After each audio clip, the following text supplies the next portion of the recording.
ఈ సాయంకాలము ప్రభువును రక్షకుడైన యేసుక్రీస్తు నామములో మీ అందరికీ మట్టలాదివారపు శుభాకాంక్షలు తెలియజేస్తున్నాను. I wish you all A happy palm Sunday. ఈ దినము ప్రపంచంలో 195 లేక 198 దేశాల్లో సగానికి పైగా దేశాలు ఇలాంటి లాక్డౌన్ లో ఉంటున్నాయి. అంటే దాదాపుగా ప్రపంచ జనాభా 780 కోట్లు. ప్రపంచ జనాభాలో సగం మంది కంటే ఎక్కువ మంది ప్రభువైన యేసును తమ స్వంత రక్షకునిగా అంగీకరించారు. అంటే 350 కోట్ల మంది కంటే ఎక్కువ మంది ప్రభువైన యేసును ఆలయాల్లో ఆరాధించడానికి బదులుగా వారి వారి గృహాల్లోనే ఆరాధించగలుగుతున్నారు. ఈ సాయంకాలము ప్రభువైన యేసుక్రీస్తు వారు 2000 సంవత్సరాల క్రితము ఈ లోకంలో ఆయన 33.5 సంవత్సరాలు పరిచర్య చేసి ఆయన సిలువను ఎక్కడానికంటే ముందుగా యెరూషలేములో జయకరమైనటువంటి ప్రవేశం చేసినట్లు మనము 4 సువార్తల్లో, మత్తయి సువార్త 21, మార్కు సువార్త 11, లూకా సువార్త 19, యోహాను సువార్త 12లో రాయబడి ఉన్నది.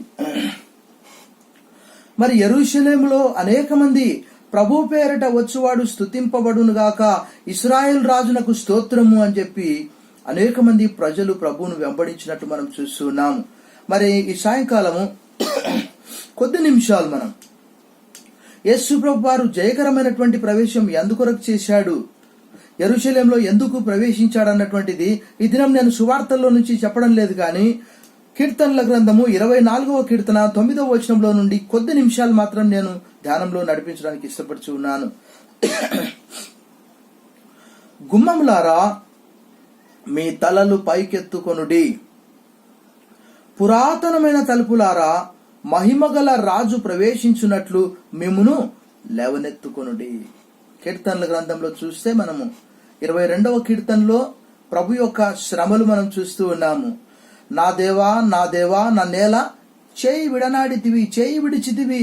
23వ కీర్తనలో ఆయన మంచి కాపరిగా మనం చూస్తున్నాం. 24వ కీర్తనలో మహిమగల ఈ రాజు ఎవరు అని అక్కడ 24:10 వచనంలో రాయబడ్డది. ఈ రాజు ఎక్కడికి వస్తున్నాడు? యెరూషలేంలో జయకరమైనటువంటి ప్రవేశము ద్వారా అనేక మంది హృదయములలోనికి ఆయన ప్రవేశిస్తూ ఉన్నాడు. జనాలు ప్రభు పేరట వచ్చువాడు స్తుతింపబడును గాక, హోసన్న జయము జయము అని ప్రభువును ఆహ్వానిస్తున్నారు. ప్రభు ఎక్కడుంటే అక్కడ ప్రజలు తండోపతండాలుగా ఒకరినొకరు క్రిక్కిరిసే జనము, ఒకరినొకరు త్రొక్కుకునే జనము అక్కడ కనిపిస్తూ ఉన్నారు. యేసుప్రభు వారు పుట్టినప్పుడు కూడా టర్మాయిల్ అనే మాట వాడబడ్డది. యెరూషలేం అంతా కూడా కలవరపడ్డారు. ఒకవేళ హెరోదు కలవరపడితే పర్వాలేదు, కానీ దేవుని యందు నమ్మకం ఉంచినటువంటి వాళ్ళకి మెస్సియా పుడతాడన్నటువంటి నమ్మకం ఉన్నప్పుడు ఎందుకు కలవరపడాలి వారు? మరి ఇక్కడ 24వ కీర్తనలో 9వ వచనంలో రాయబడ్డ రీతిగా చూస్తే, గుమ్మములారా మీ తలలు పైకెత్తుకొనుడి. ప్రభువైన యేసుక్రీస్తు పుట్టడానికంటే ముందుగా 1000 సంవత్సరాల పూర్వం ఈ కీర్తనల గ్రంథం రచించబడ్డది. ప్రభువైన యేసు ఈ లోకానికి వచ్చి సర్వ మానవాళి కొరకై ఆయన తన ప్రాణమును కలవరి సిలువలో పెట్టి చనిపోయి సమాధి చేయబడి తిరిగి లేపబడి 40 దినాలు అనేక మందికి అగుపించి అనేక రుజువులను, అనేక ప్రూఫ్స్ ను వారికి చూయించి తన్ను తాను అనేక మంది కనపరుచుకొని ఆరోహణమైపోయాడు. ఆయన ఆరోహణమై వెళ్ళినప్పుడు ఆ పరలోకపు ద్వారాలు, అక్కడ రాయబడినటువంటి రీతిగా ఆ పరలోకపు గుమ్మాలు తెరవబడ్డాయి. అది మొదలు నేటి వరకు ఆ పరలోకపు గుమ్మాలు తెరుచుకొని ఉన్నవి. ఈ సాయంకాలము మన హృదయం అనే గుమ్మము మనం చూస్తాము. లవోదికయ సంఘంతో ప్రకటన గ్రంథం 3వ అధ్యాయం 20వ వచనంలో యేసుప్రభు వారు చెప్పినటువంటి ఆ మాట మనం చదివినప్పుడు చాలా చక్కగా మనకు అనిపిస్తుంది. ప్రకటన గ్రంథము 3వ అధ్యాయం 20వ వచనంలో యేసుప్రభు వారు చెప్పినటువంటి ఆ గుమ్మము లేక ఆ తలుపు, ఇదిగో నేను తలుపు నద్ద నిలుచుండి తట్టుచున్నాను. I stand at the door.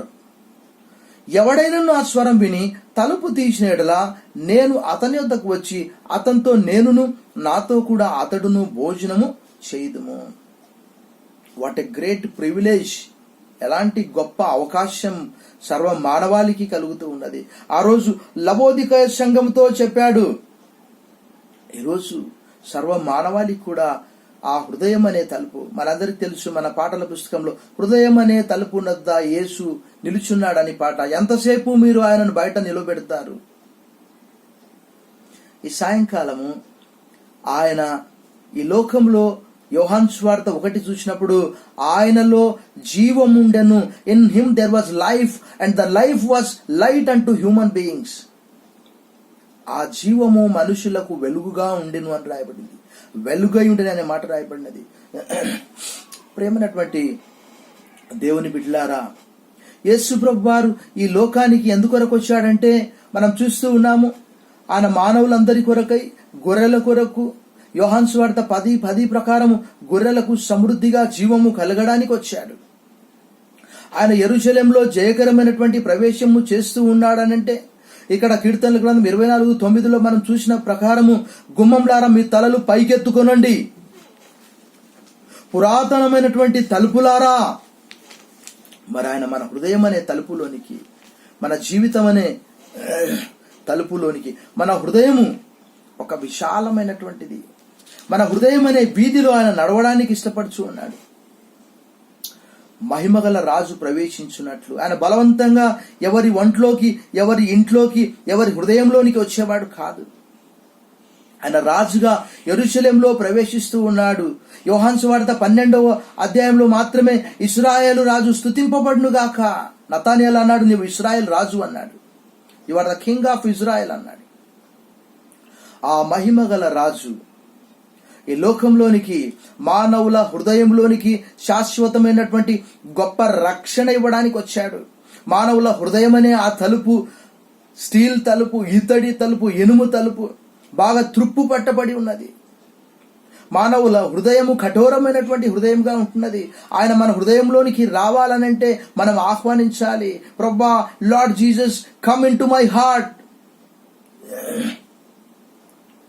నిజంగా ఆయన ఈ లోకానికి ఎందుకొరకు వచ్చాడంటే సమృద్ధి అయినటువంటి జీవం ఇవ్వడానికి. He came to give abundant life. సమృద్ధి అయినటువంటి జీవాన్ని మానవులకు ఇవ్వడానికి వచ్చాడు. అదే రీతిగా చీకట్లో ఉన్నటువంటి మానవులందరినీ యెషయా గ్రంథం 9:2, మత్తయి సువార్త 4:16 ప్రకారం చీకట్లో నడుచున్నటువంటి జనులు గొప్ప వెలుగును చూచిరి. Those who are walking in the darkness have seen great light అనే మాట రాయబడినది. యేసు ప్రభువు వారు అన్నారు యోహాను సువార్త 8:12, నా యందు విశ్వాసముంచువాడు చీకటిలో నిలిచి ఉండకున్నట్లు ఈ లోకానికి నేను వెలుగుగా వచ్చి ఉన్నాను. Jesus said, I am the light of the world. ఆయన యందు విశ్వాసం ఉంచిన వారు కూడా మత్తయి సువార్త 5:14, you are the light of the world.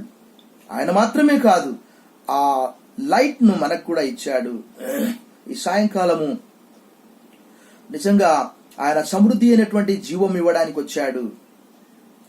అదే రీతిగా మరి అసతోమ సద్గమయ, తమసోమ జ్యోతిర్గమయ, మృత్యోర్మ అమృతాంగమయ, బృహకారుణ్యోపనిషత్ 6, 7, 8 రాయబడ్డది. ఓ దేవా, మేము అసత్యంలో ఉన్నాం, మమ్మల్ని సత్యంలోనికి నడిపించండి. ఓ దేవా, మేము మరణంలో ఉన్నాం, మమ్మల్ని జీవంలోనికి నడిపించండి. ఓ దేవా, మేము చీకట్లో ఉన్నాం, వెలుగులోకి నడిపించండి. ఆ ప్రార్థనకు ఫలితమే ప్రభు అయినటువంటి యేసుక్రీస్తు వారు. ఆయన సమృద్ధి అయినటువంటి జీవం ఇవ్వడానికి ఈ లోకంలోనికి వచ్చాడు. అదే రీతిగా ఆయన వెలుగులోకి నడిపించడానికి ఈ లోకంలోకి వచ్చాడు. అదే రీతిగా నిత్య జీవమును ఇవ్వడానికి ఆయన ఈ లోకంలోనికి వచ్చాడు. మరి ఆయనలో జీవముండెను, ఆ జీవము మనుషులకు వెలుగుగా ఉండెను అని మన యోహాను సువార్తలో 1వ అధ్యాయంలో మనం చూస్తున్నాం. ఈ సాయంకాలము నిజంగా ఆయన ఎవరి హృదయంలోనికి ప్రవేశించడానికి బలవంతంగా ఇష్టపడడం లేదు. కానీ ఎవరైతే ఆయనను ఆహ్వానిస్తూ ఉన్నారో యేసు ప్రభువు వారు ఒక సార్వత్రికమైనటువంటి పిలుపును, come to me all who are carrying from heavy loads, I will give you rest. ప్రయాసపడి భారం మోయిచున్న సమర్జనులారా, నా యొద్దకు రండి, నేను మీకు విశ్రాంతి కలగజేతును. ఎందుకంటే I am meek, I am lowly, take my yoke. ఎందుకంటే నేను సాత్వికుడను, దీన మనసు గలవాడను, కనుక మీ మీద నా కాడి ఎత్తుకుని నా యొద్ద నేర్చుకోనండి. మానవులు హృదయము కఠినం చేసుకుని ప్రభువైన యేసును తమ హృదయంలోనికి ఆహ్వానించకుండా ఇంకా దూరంగా ఉంటున్నారు. ప్రపంచవ్యాప్తంగా మనం చూస్తున్నాము. ఇప్పటి వరకు, ఈ రోజు ఉదయం వరకు 62,000 మంది కరోనాతో చనిపోయారు. ఇంకా ఆయన అనేకుల కొరకు కనిపెట్టుకుని ఉన్నాడు. ఎవరు తమ హృదయంలోనికి ఆహ్వానిస్తారో యేసు ప్రభు వారు శాశ్వతంగా స్థిరంగా వారి హృదయాలలో నివాసం చేయడానికి ఇష్టపడుతూ ఉన్నాడు. ఈ సాయంకాలము యేసు ప్రభు వారు ఈ 4 సువార్తల్లో, మత్తయి సువార్తలో, మార్కు సువార్తలో, మత్తయి సువార్త 21, మార్కు సువార్త 11, లూకా సువార్త 19, యోహాను సువార్త 12లో the triumphal entry into Jerusalem, entry of Jesus. ఆ రోజు యెరూషలేంలోనికి ప్రవేశించాడు దిగ్విజయంగా, జయకరంగా. ఈరోజు నీ హృదయంలోనికి ప్రవేశించడానికి ఇష్టపడుతూ ఉన్నాడు. ఆయనకు నీ హృదయంలో నీవు చోటిస్తావా? మనం సామెతల గ్రంథంలో చూస్తాం, అక్కడ 23వ అధ్యాయంలో, నా కుమారుడా నీ హృదయం నాకిమ్ము అని అన్నాడు. ఆయన నివాసం చేయడానికి ఆయనకి ఏం కావాలట? ఆయన హృదయం కావాలట. ఈ సాయంకాలము నిజంగా అక్కడ రాయబడినటువంటి ప్రకారము సామెతలు 23:26 వచనం, నా కుమారుడా నీ హృదయమును నాకిమ్ము. ఈ సాయంకాలము ప్రభువైన యేసుక్రీస్తు వారు ఆయన ఈ లోకంలో మనందరికీ తెలుసు, ఆయన బెత్లెహేం అనే ప్రాంతంలో సర్వ మానవాళి కొరకై ఆయన పుట్టాడు. కల్వరి శిలువలో ఆయన గొల్గొతా ప్రాంతంలో సర్వ మానవాళి కొరకై చనిపోయాడు. ఆయన శరీరంలో పాప శరీరాకారంగా మోపబడింది. మనమందరము గొర్రెల వలె త్రోవ తప్పిపోతిమి, మనలో ప్రతివాడును తనకిష్టమైన త్రోవకు తొలిగాను. ఆయన మనందరినీ రక్షించడానికి వచ్చాడు. ఈ సాయంకాలం ఆ యొక్క ఇత్తడి తలుపులు, ఆ ఇనుప తలుపులు, ఆ స్టీల్ తలుపులు, ఆ హృదయము అక్కడ రాయబడినది.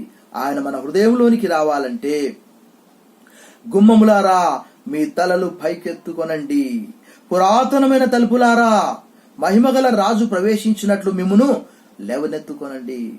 బలవంతంగా ఆయన ఎవరి హృదయంలోనికి వచ్చేవాడు కాదు. ఈ సాయంకాలము ఆయన ఈ లోకంలోనికి రక్షణ ఇవ్వడానికి వచ్చాడు.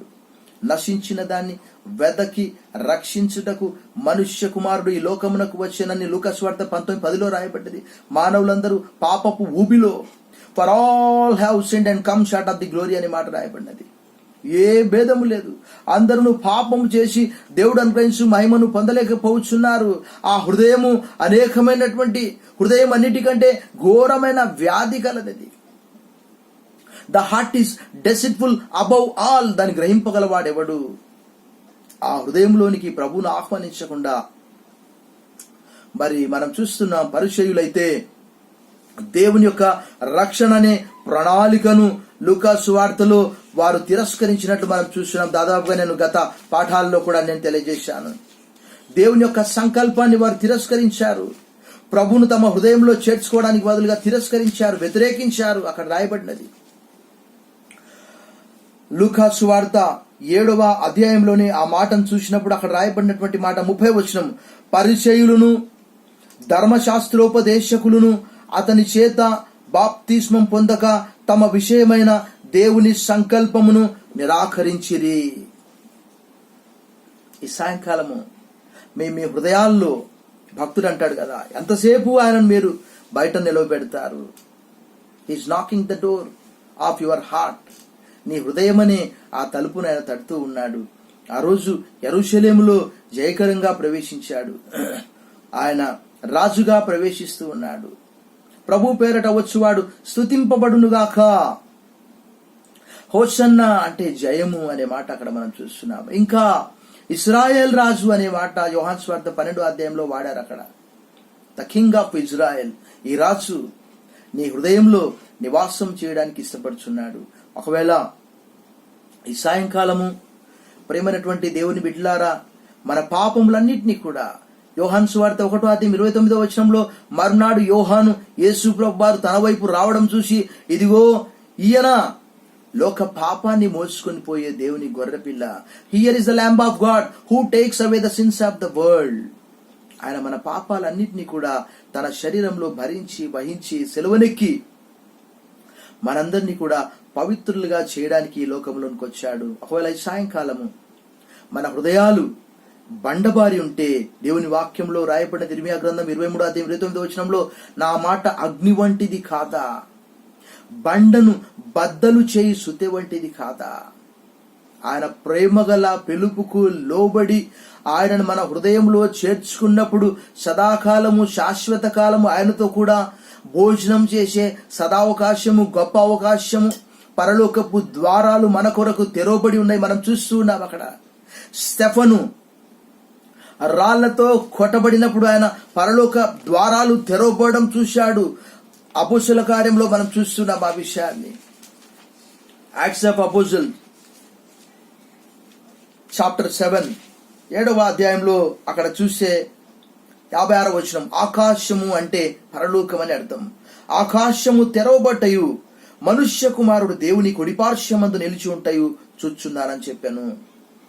Acts of Apostles chapter 7 verse 56. మరి ఆకాశం తెరవబడడం అంటే అక్కడ తలుపులు తెరవబడినట్లు అర్థము. మనందరి కొరకు మన ప్రభువైన యేసును మన సొంత రక్షకునిగా అంగీకరించినట్లయితే ఆ పరలోకపు ద్వారములు తెరవబడుతూ ఉన్నవి మన కొరకు. సదాకాలం తెరుచుకొని ఉన్నవి. కానీ దాని కొరకు మన హృదయం అనే తలుపును మనము తీసినప్పుడు ఆయన మన హృదయంలోనికి వచ్చి స్వారీ చేసి మన హృదయాన్ని తనకు ఆలయంగా, నివాసంగా ఏర్పాటు చేసుకుంటాడు. మన హృదయమే దేవునికి ఆలయంగా ఉన్నది. భక్తుడు అక్కడ పౌలు కొరింథీయులకు రాసిన మొదటి పత్రిక 3వ అధ్యాయం 19వ వచనం, కొరింథీయులకు రాసిన మొదటి పత్రిక 6వ అధ్యాయంలో అక్కడ తెలియజేస్తున్నాడు. ఈ సాయంకాలము కోట్లాది మంది ప్రభువైన యేసును తమ స్వంత రక్షకునిగా అంగీకరించి తమ హృదయములలో చేర్చుకున్నారు.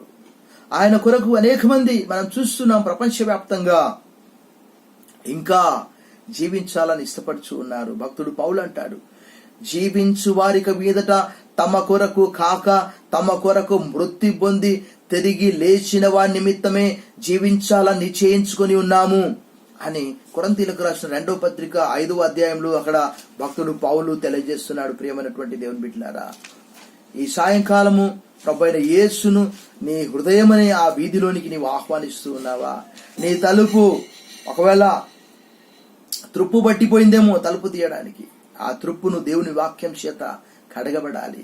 5వ అధ్యాయంలో ఇందాక నేను చెప్పిన రీతిగా 15వ వచనం, జీవించు వారికి మీదట తమ కొరకు కాక తమ నిమిత్తం మృతి పొంది తిరిగి లేచిన వారి కొరకే జీవించుటకు ఆయన అందరి కొరకు మృతి పొందిన నీవు నిశ్చయించుకొనుచున్నాము. ఈ సాయంకాలము ప్రభువైన యేసును మన స్వంత రక్షకునిగా అంగీకరించడం ద్వారా మన హృదయంలోనికి ఆయన వచ్చి నివాసం చేస్తాడు. అక్కడ దేవుని వాక్యంలో రాయబడిన రీతిగా ఆయన మనతో కూడా, మనం ఆయనతో కూడా భోజన సహవాసం చేస్తాము. ఇలాంటి గొప్ప సదవకాశము ఈ సాయంకాలము దేవుడు ఒక ప్రేమగల పిలుపుతో, it is an universal calling, come to me all who are carrying from heavy loads, I will give you rest. అలసిపోయినటువంటి మీ ప్రాణములకు, మీ శరీరములకు, మీ ఆత్మలకు, నశించిపోతున్నటువంటి మీ ఆత్మ, ఆయన మిమ్మును పరలోకంలోనికి తీసుకొని వెళ్ళడానికి, మనందరినీ పరలోకంలోనికి తీసుకొని వెళ్ళడానికి వచ్చాడు. కావలసిందంతా కూడా మన హృదయంలోనికి ఆయనను ఆహ్వానించడం. ఆయన వచ్చి శాశ్వతంగా మన హృదయంలో నివాసం చేస్తాడు. ఆ జయకరమైనటువంటి ప్రవేశం ఆ రోజు యెరూషలేములో చేశాడు. ఈరోజు మన హృదయంలో దిగ్విజయంగా ఆయన ఎంటర్ అవుతాడు. ఎంటర్ అయ్యి సదాకాలం మనతో కూడా ఉంటాడు. మన మత్తయి సువార్త 28వ అధ్యాయం 20వ వచనంలో చూస్తే, ఇదిగో యుగ సమాప్తి వరకు సదాకాలం మీతో కూడా ఉన్నాను అని సెలవిచ్చాడు. ఈ దేవుడు మనందరి కొరకై ఆయన ఈ లోకానికి వచ్చి, అక్కడ మత్తయి, మార్కు, లూకా, యోహానులో ఇందాక తెలియజేసిన రీతిగా ఆయన యెరూషలేములో జయకరమైనటువంటి ప్రవేశము చేసి తదుపరి ఆయన సిలువనెక్కినట్టు మనం చూస్తున్నాము. ఇది మట్టల ఆదివారం, పామ్ సండే. మరి అక్కడ రకరకాల చెట్లతో ప్రజలు తమ బట్టలతో యేసు ప్రభును సాదరంగా ఆహ్వానించారు. అఫ్ కోర్స్ వారే ఒక వారం తర్వాత క్రూసిఫై హిమ్ అని అన్నారు. అది వేరే సంఘటన. ఈ సాయంకాలము, ఈ దినములో ప్రభు ఈ దిగ్విజయమైనటువంటి యెరూషలేములో ప్రవేశము మన హృదయంలోనికి ప్రవేశించునుగాక. ఆమేన్. ప్రార్థన చేస్తాను. కృపా కనికరం కలిగిన ప్రియ పరలోకపు తండ్రి, సాయంకాలము నాయన మరి ఈ వాక్యాన్ని ఎంతమంది అయితే వింటున్నారో నిజంగా మా హృదయంలోనికే నేరుగా నీవు రావడానికి ఇష్టపడుచున్నావు ప్రభా, నీకు వందనాలు. మా హృదయం అనే తలుపు తీసినప్పుడు మా హృదయంలోనికి వచ్చి శాశ్వతమైనటువంటి నివాసం చేయడానికి ఇష్టపడుచున్న దేవా, నీకు వందనాలు చెల్లిస్తున్నాం. రక్షణ లేని అనేక మంది ఉంటున్నారు ప్రభా, వారి కొరకు ఈ గొప్ప రక్షణ భాగ్యం దయచేయండి. ఇదిగో నీ కాడి సులువుగా ఉండదు నాయన, నీ భారం తేలికగా ఉన్నది. ఈ సాయంకాలము నాయన మరి నీ మాటలను బట్టి వదనాలు చెల్లిస్తూ యేసు నామములో ప్రార్థిస్తున్నాం తండ్రి. Amen. God bless you all.